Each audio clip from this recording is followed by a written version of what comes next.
Who here, nope, sorry. Who here can honestly say that they love to write?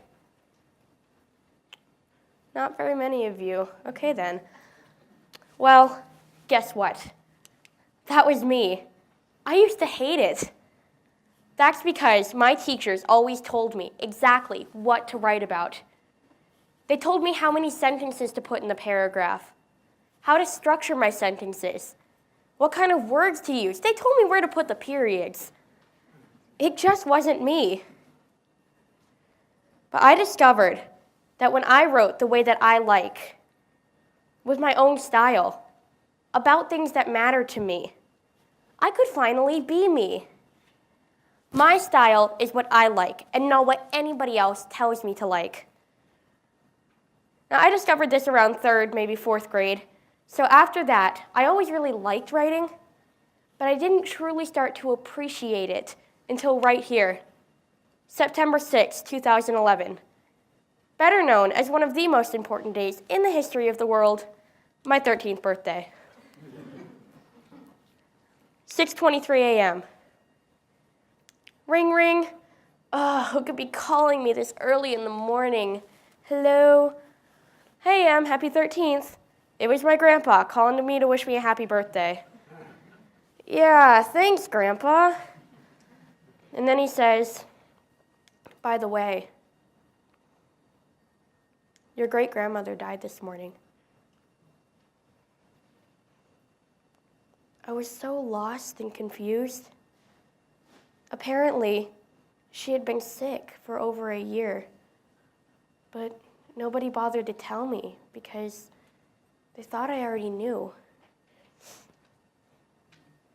She was the strongest person I've ever met. She was 95 years old, and she still lived alone, drove herself to and from church and the grocery store every single Sunday. She wouldn't let anybody help her. I guess I just never thought that she wouldn't be around. And then, all of a sudden, she was just gone. I didn't know where to turn. I could barely understand what I was feeling. How was I supposed to try to explain it to somebody else? That night, I wrote a poem about how you always focus on the rose and forget about the thorns. And the rose draws you in with its beauty. Oh, sorry. And the rose draws you in with its beauty, whispering false promises that you forget to question. And then, when you get just a little too close, the thorns stab you and you fall to the ground, and your wounds cannot heal. Now, this may sound pretty depressing, but it really did help me to understand what I was feeling. The solar eclipse in my mind began to vanish.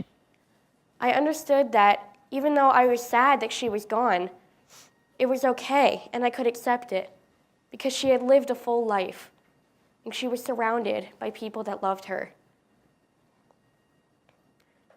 Writing has obviously helped me through a lot of my troubles, but writing isn't the only creative outlet that you can pursue.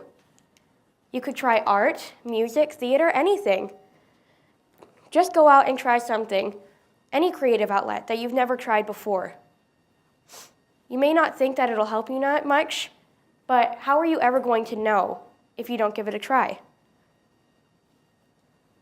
Recently, I was listening to a story on NPR about a man named Bob Carey who believed that laughter was the greatest medicine of all. Now, when this professional photographer's wife was diagnosed with breast cancer, it didn't seem like he had very much to laugh about. So he developed the Pink Tutu Project, which was where he went out dressed up in nothing but a pink tutu and went all around the world looking for the greatest locations on earth to take self-portraits. He would then sell these pictures, use the money to help breast cancer funds, and to give laughter, the greatest medicine of all, to those who need it most. Now, being in a pink tutu obviously worked for him, and though I'm sure that you would all look great in a tutu, I'm not sure it's the best plan for everybody. Bob Carey obviously had no problem expressing himself. But so many of us do. We have all these thoughts and feelings that get jumbled around in our heads, and sometimes we just can't explain them.